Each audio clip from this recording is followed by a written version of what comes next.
मंदिराचं जे एंट्रन्स आहे ते खूप एकदम छान वाटते बघा.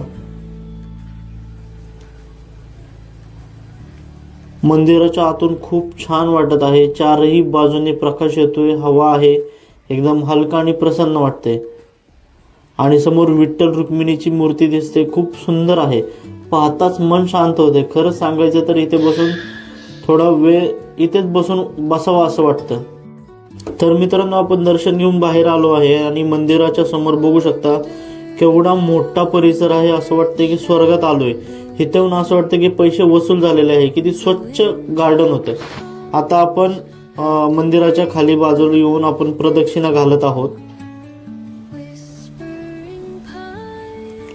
खाली पण एक छोटासा हॉल दिसत आहे. असं वाटतं की आतमध्ये काहीतरी असावं. हे पाहू शकता आपण. आतमध्ये आल्यावर आपल्याला समजलं